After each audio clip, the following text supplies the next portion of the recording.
Então, a gente precisa, para responder essa pergunta, na verdade, ela é bem complexa, porque a gente tem que entender alguns procedimentos, tanto de algumas coisas que são filosóficas, tá? Tem questões filosóficas envolvidas, tem questões psicológicas envolvidas, tem questões científicas envolvidas, e de como o método científico funciona, tá?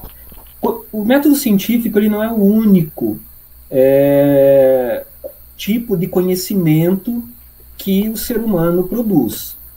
Né? Nós temos vários tipos de conhecimento, nós temos o conhecimento religioso, nós temos o conhecimento filosófico, nós temos o conhecimento do senso comum, e nós temos o conhecimento científico. Então, o conhecimento científico ele é um tipo de conhecimento. Tá? Agora, o que diferencia o conhecimento científico dos outros? Principalmente que o conhecimento científico ele pode ser testado. Tá? Essa é a principal questão. O conhecimento científico pode ser testado, e se o resultado de um teste do conhecimento científico for contra o que ele estava dizendo, aquela afirmação vai ser revista. Tá? Então, isso é uma norma padrão do conhecimento científico. Por isso que muitas vezes vocês encontram informações que às vezes até são conflitantes na ciência. No começo se falava que comer ovo todo dia fazia mal por causa do colesterol, e de repente vem uma outra informação de que não, que comer ovo todo dia pode ser bom para a saúde. E aí você se pergunta, nossa, mas os dois vieram do conhecimento científico, não vieram? Os dois vieram de experimentos científicos, e como é que então você pode ter dois conhecimentos científicos tão contrastantes? Né? Aí é que vem toda a análise que a gente precisa fazer do todo. Né? Como foi feito o primeiro experimento, como foi feito o segundo, se eles são tão antagônicos, então talvez a gente tenha revisado uma determinada informação inicialmente, e agora a gente tem uma informação melhor, porque a gente usou um equipamento melhor para medir, né, ou alguma coisa assim. Então começa tudo, para responder essa pergunta, tá? Então é por isso que eu quero dar primeiro o âmbito pra gente, geral, para a gente poder chegar no porquê que a ciência não usa esse tipo de informação de experimento pessoal. Primeiro, o ser humano ele é mestre em encontrar padrão em tudo.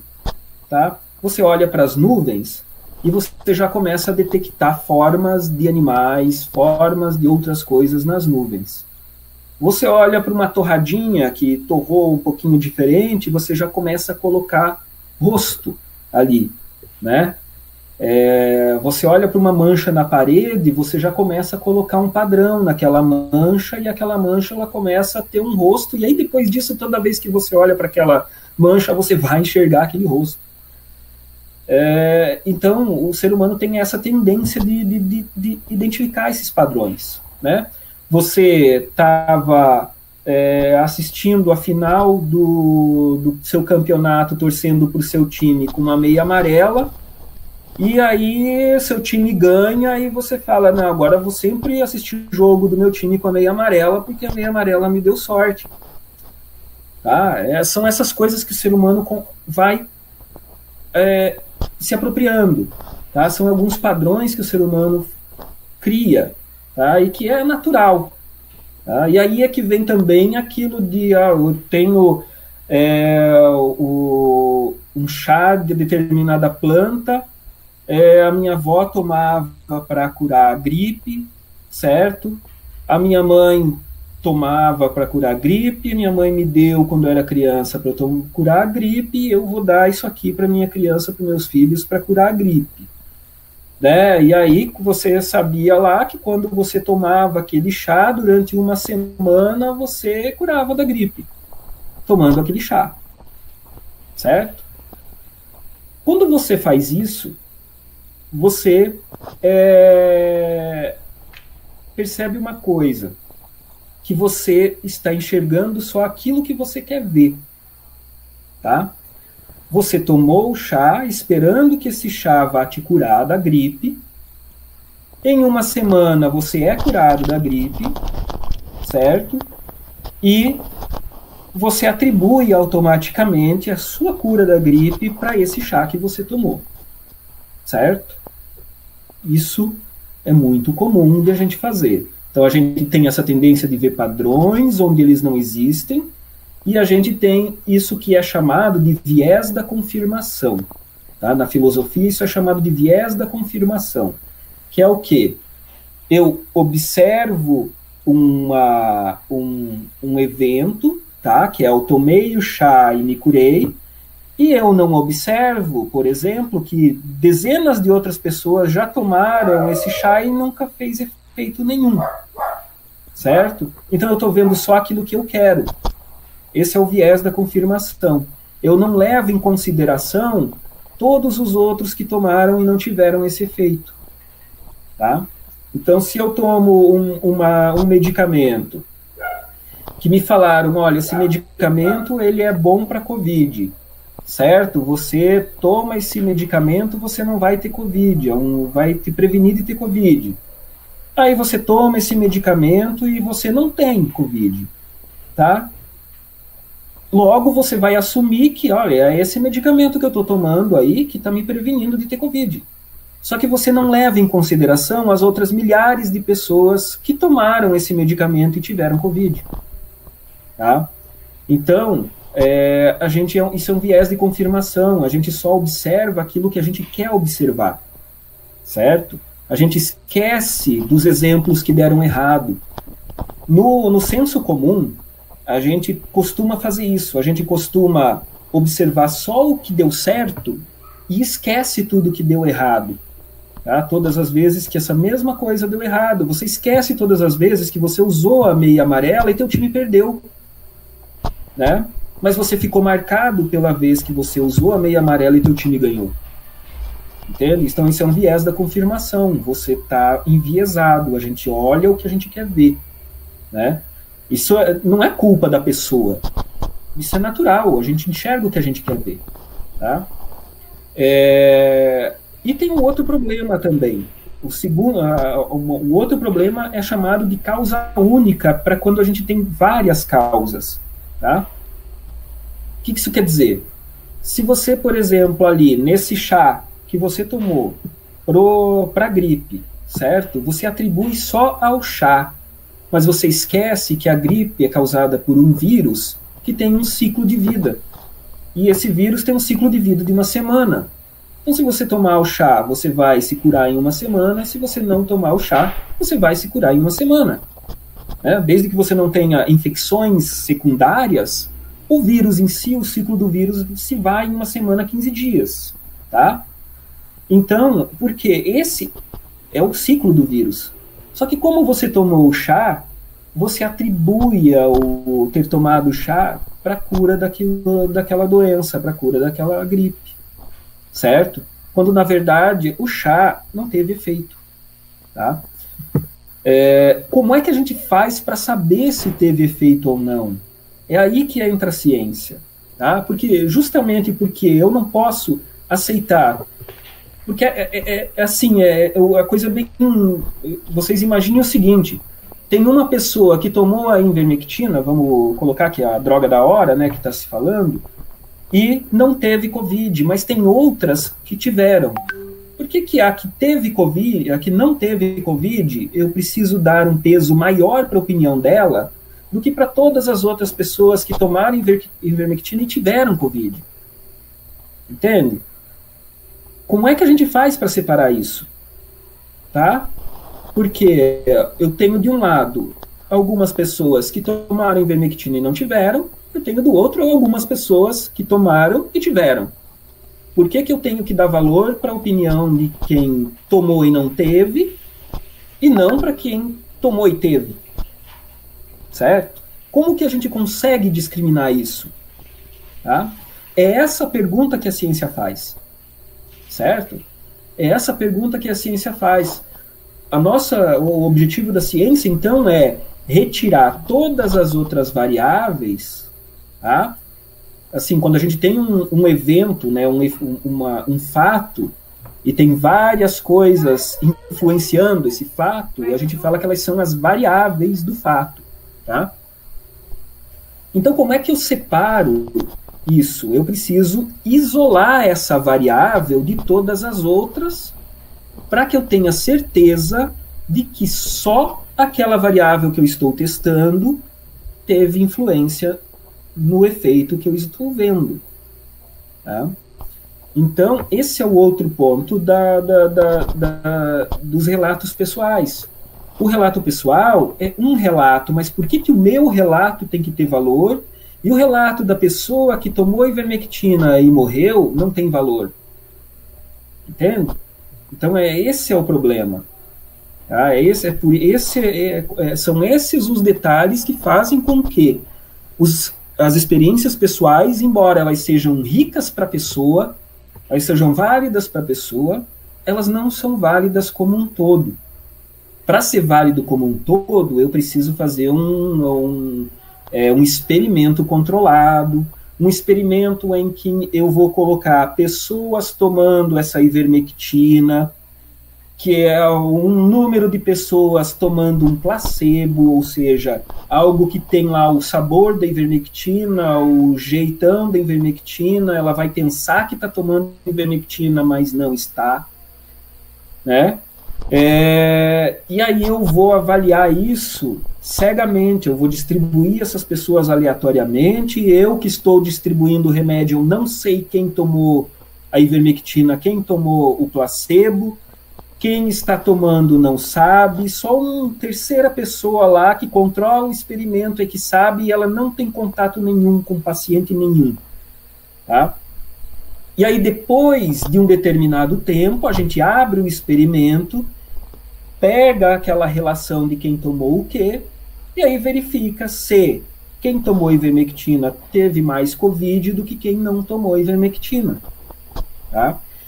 E aí a gente avalia também as outras variáveis, né? Porque é sempre problemático, certo? Esses estudos em humanos, eles são sempre problemáticos, por quê? Porque algumas pessoas vão ter mais tendência a ter a Covid, isso já está bastante elucidado, que tem certas pessoas que têm uma tendência maior a ter Covid, e isso é familiar, né? Porque com certeza hoje em dia todo mundo já conhece alguém que teve Covid, e é muito provável que vocês conheçam gente que na família morreu uns 2 ou 3. Tá?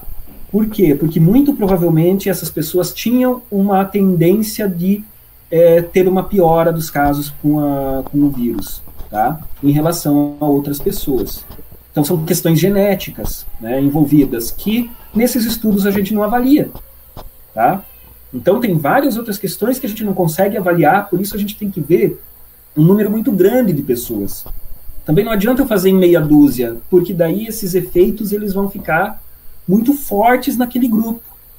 Então eu tenho que ter um grupo enorme de pessoas para esses efeitos outros ficarem diluídos. Tá? Então eu diluo esses outros efeitos e aí eu consigo ver só o que a ivermectina faz. E aí, falando especificamente da ivermectina, a gente observa que ela não faz efeito nenhum. Por quê? Porque nesses estudos amplos, ela não tem função nenhuma em evitar a pessoa de ser contaminada, nem de encurtar tempo de hospitalização, tá? Nem de ter uma evolução da doença menor. Certo? Então, pode ser que uma pessoa lá, algumas pessoas tomaram ivermectina, não adoeceram, não tiveram Covid, ou se tiveram foi leve, mas isso, quando a gente avalia o todo, quando a gente avalia o número grande de pessoas, não foi assim que aconteceu. Agora, o que já aconteceu, e que já tem muito bem demonstrado, até porque está na bula do medicamento, a ivermectina tem efeito colateral que é prejudicial ao fígado. Então, se não for tomado de acordo com as instruções que estão na bula, a Merck que fez o medicamento não vai se responsabilizar. Tá? Se o que já aconteceu, que foi determinado, que foi causado por medicamento, que já foi até falência de órgão, de fígado, que a pessoa teve que ir a transplante,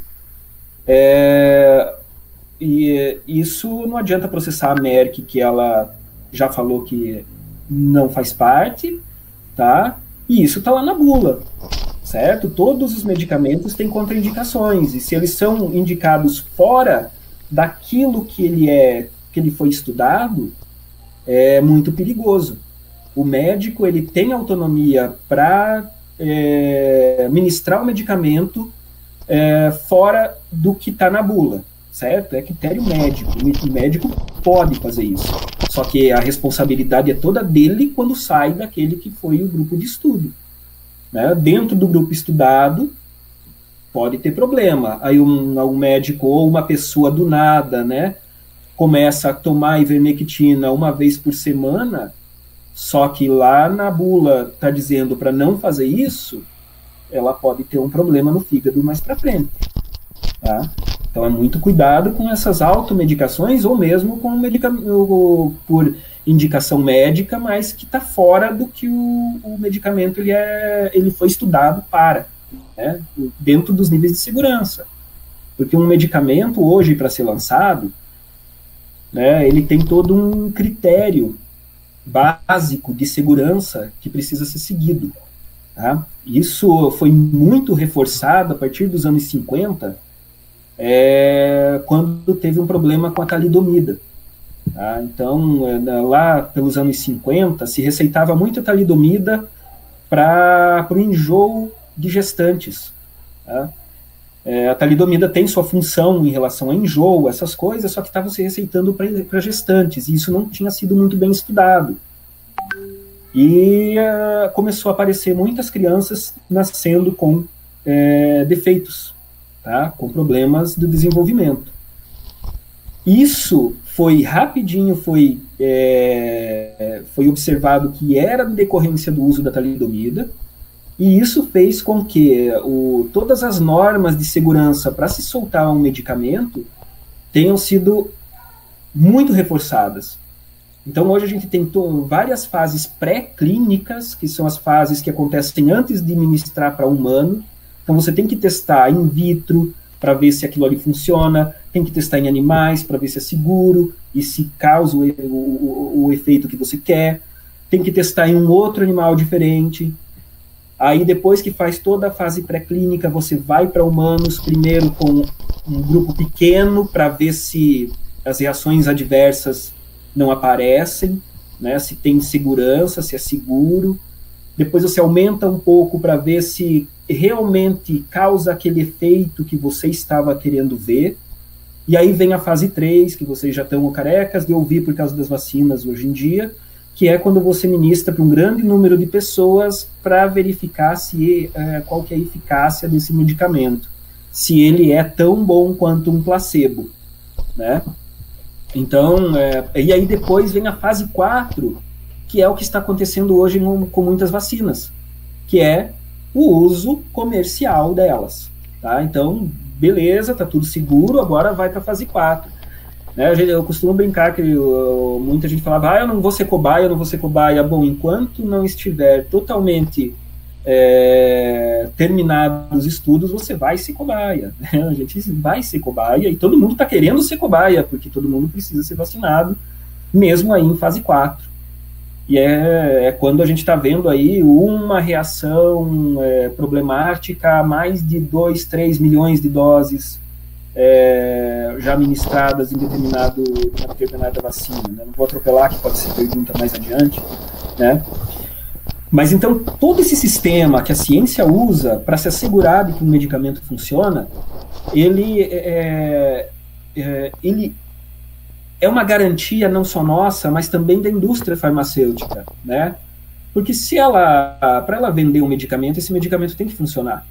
Certo? E se esse medicamento começa a não funcionar, os médicos vão parar de receitar. Se o médico para de receitar, eles não vendem mais, né? Então, é importante para a indústria farmacêutica que o remédio tenha efeito. E hoje em dia, principalmente com esses critérios de biossegurança, é importante que não cause um efeito colateral muito drástico, né? Tem vários medicamentos que vocês veem, começou a ser liberado, ou um medicamento novo para tal coisa, de repente ele some.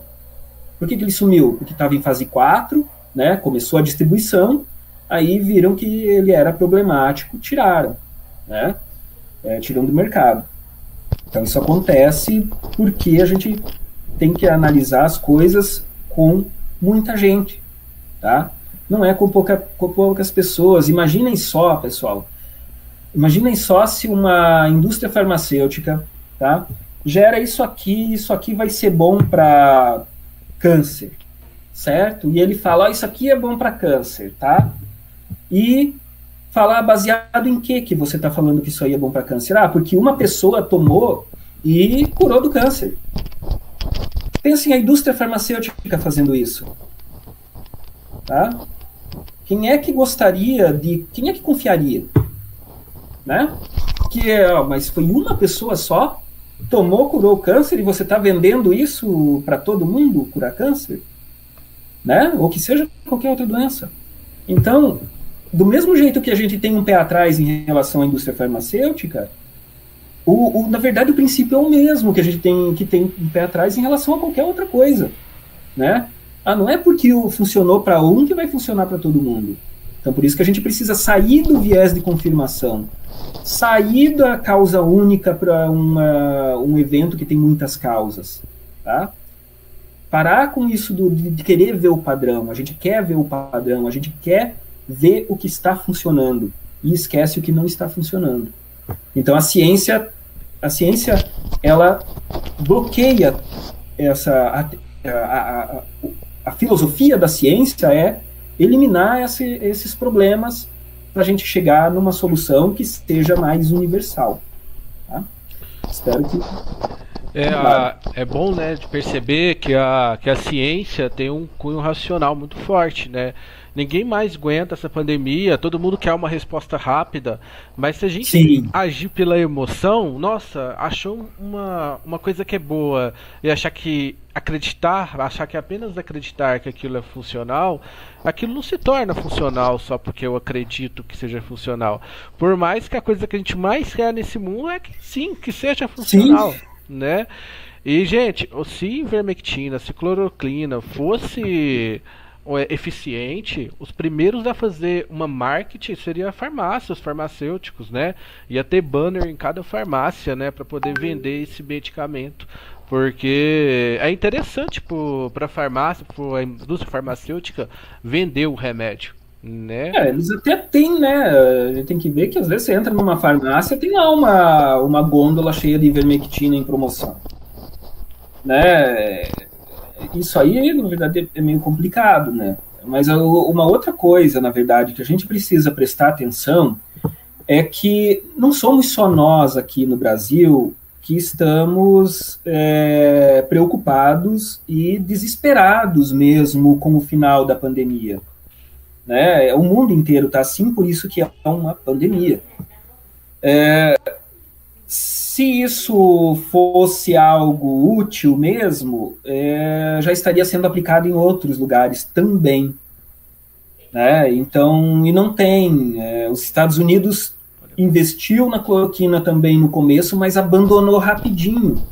Tá? Abandonou muito antes do Brasil, tanto que mandou milhões de doses de cloroquina que eles não iam usar lá com o povo deles, mandou para nós, né? E a OMS não autoriza isso, não endossa o uso de cloroquina, não endossa o uso de ivermectina. Tá? Infelizmente, ainda não tem um medicamento para uso geral da população que funcione, que seja bom. Existem alguns medicamentos que são bem promissores, mas que são para a pessoa que está lá hospitalizada, né? Que é a dexametasona, né? E alguns outros medicamentos mais novos e caríssimos, alguns que nem chegaram no Brasil ainda, e que começaram a ver que tem uma função, mas é lá para quem está hospitalizado, que são os nossos principais problemas, né? Que é a pessoa que a doença avança muito e causa muito dano e ela necessita de intubação, necessita de oxigênio.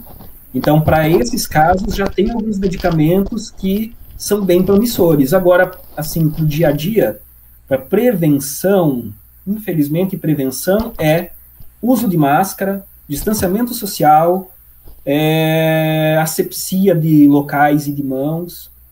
É isso, evitar aglomeração. Tá? Essa é a prevenção. Essa funciona. Né? Essa tem dados demonstrando que funciona.